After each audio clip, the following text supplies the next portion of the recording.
Jean and Alexandra, I'm standing here on the corner of 2nd and Mayhall here in New London. As you can see, there's much police activity still going on behind me. They're looking more into the death of 53-year-old Sue Epperson. They're treating this as a possible homicide. Proposition just passed banning the use of ammonia in the drinking water. I'm now joined with Bob Stevenson, the general manager here. So Bob, can you tell me, how are you feeling about the results and everything that just happened? Well, I think we are primarily relieved. Here at the Canton Police Department, officers keep leaving for new jobs. Tonight, they're hoping that a pay increase will change that. Jean, as you can see, it's completely empty in here, and it's been slow all day. Only a couple dozen voters are expected to show up and vote. Still, the election has to take place due to a rule in the city's charter. Officials with the Hannibal Board of Public Works say the scam happens around twice a year, in the spring and around the holiday seasons, and they want to make sure that you don't fall for it. The cameras turn on automatically as soon as the officer turns on their emergency lights. The camera will then start recording whatever the officer is doing or whoever they're talking to. The footage is then saved on the camera's internal hard drive for officers to go back and look at for training or court purposes. Alexandra, officials here at Hannibal LaGrange University are aware of the problem, and they want people who are thinking about going into teaching to know how easy and quick it could be to get your degree. Jean and Alexandra, this graffiti is an example of the vandalism Hannibal Parks and Rec officials are seeing more often. They say cleaning this mess not only costs money, it also takes away from other projects. Broken windows, graffiti, and burglary. Those are some of the things that have been on the rise in Hannibal Parks in the past 6 months.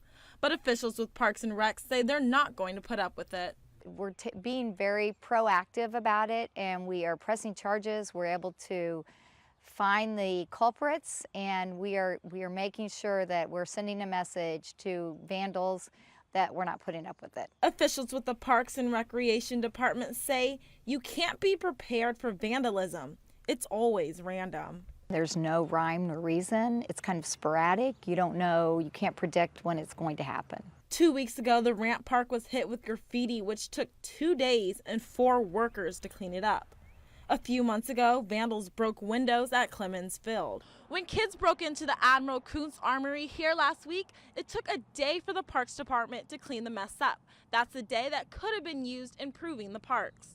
Residents say it's an uncomfortable feeling seeing vandalism. I think sometimes it makes you a little more hesitant to be around there because you think of who might be hanging out in the same area and do you want your kids there. Parks and Rec officials say they're fed up with the vandalism. That affects everyone. When they're not able to use their parks because we have to close it down to clean, it affects everyone in their usage of our beautiful park.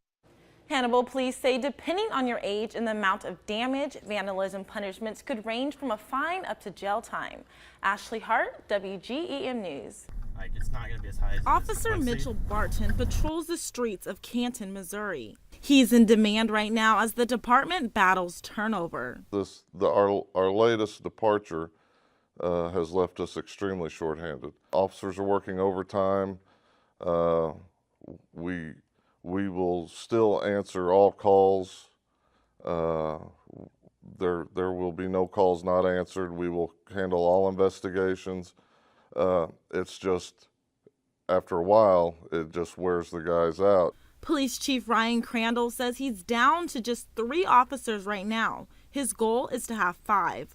In an effort to cut down on the recent revolving door, the city has given officers a $5,000 a year raise. That's a bump from $25,000 to $30,000. When you're a young officer, pay is a very important part. Our benefits here are quite good, but the pay wasn't matching what the other jurisdictions were paying. So over the last several years, we've lost several officers. Mayor Jarrett Phillips says the city has to compete with its neighbors such as LaGrange and the county sheriff's office. While the pay increase doesn't guarantee the officers will stay any longer, the chief says it's a move in the right direction. In the long run, I mean, it is what it is. People are going to either stay or they're not. But I think that with what we offer and what we offer in quality of training, that if they leave here, it won't be because of money. Along with the pay increase, some of the other benefits include health insurance, life insurance, and job training. To apply, you can find a link to that at WGEM.com. Live in Canton, Ashley Hart, WGEM News.